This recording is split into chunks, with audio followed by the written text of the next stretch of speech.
ناکارہ دماغ ناکارہ جسم کی طرح ہے، اس کو کھانا کھلانا زہر کھلانے کے برابر ہے۔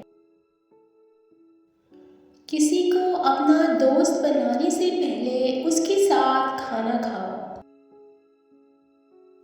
جو خواتین خود پر زیادہ توجہ دیتی ہیں وہ عموماً گھر سے لاپرواہ رہتی ہیں۔ ایک بات کو بار بار دہرانے سے اس کا اثر ختم ہو جاتا ہے۔ عقل مند اس چیز کی پرواہ نہیں کرتا جو اس کے پاس نہ ہو۔ زہریلے سانپ پر بیٹھنے والی مکھی اور زہر میں آسانی سے گھل جانے والی چینی سے ہمیشہ محتاط رہیں۔ 100 لڑائیوں میں 100 فتوحات حاصل کرنا مہارت کا کمال نہیں ہے، بلکہ بغیر لڑے دشمن کو زیر کر دینا مہارت کا کمال ہے۔ سوچنا ہمیشہ آسان ہوتا ہے اور فیصلہ کرنا مشکل۔ بعض اوقات سب سے زیادہ فائدہ کسی چیز کو کھو دینے میں ہوتا ہے۔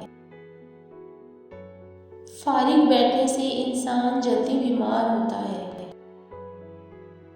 لوگ تب تک اچھے ہیں جب تک ان کی غلطی سامنے نہ آ جائے۔ دشمنوں کی فوج پر قبضہ کرنا اس کو تباہ کرنے سے بہتر ہے۔ جب آپ کا دشمن بھاگنے کا بہانہ کرے تو اس کا پیچھا نہ کریں۔ کتابیں انسان کی بہترین دوست ہوتی ہیں جو کسی بھی راستے کی راہ دکھاتی ہیں۔ اگر آپ کا دشمن کوئی دروازہ کھلا چھوڑتا ہے تو آپ کو جلد اندر داخل ہونا چاہیے۔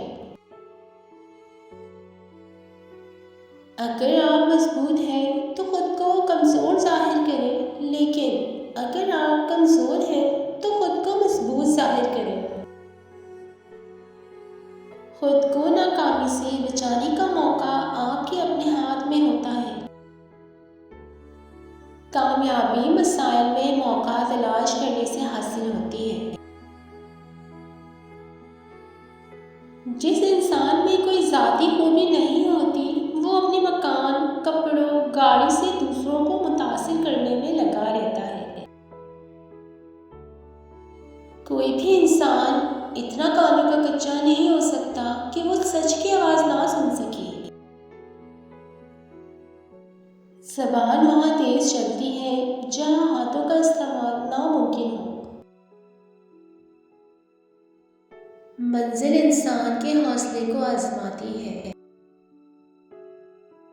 اپنی دشمن کو ختم کرنے کے بجائے اس سے بغیر جھگڑا کیا اس کی امید کو ختم کر دے۔ یہ اس کے لیے بدترین سزا ہے جو اسے اندر سے کھوکھلا کر دے گی۔ جب تک آپ شیر کے غار میں داخل نہیں ہوں گے آپ شیر کے بچے نہیں پکڑ سکتے۔ جو سب سے زیادہ جلتا ہے وہ سب سے زیادہ چمکتا ہے۔ آپ کا مقابلہ کسی سے نہیں ہے۔ آپ کو کسی سے بہتر ہونے کا کھیل کھیلنے کی کوئی ضرورت نہیں، صرف اس شخص سے بہتر بننے کی کوشش کرنی ہے جو آپ کل تھے۔ کوئی بھی تعلق وقت ضائع نہیں کرتا۔ غلط انسان آپ کو ایسا سبق دے جاتا ہے جو آپ کو صحیح انسان بننے کے لیے تیار کرتا ہے۔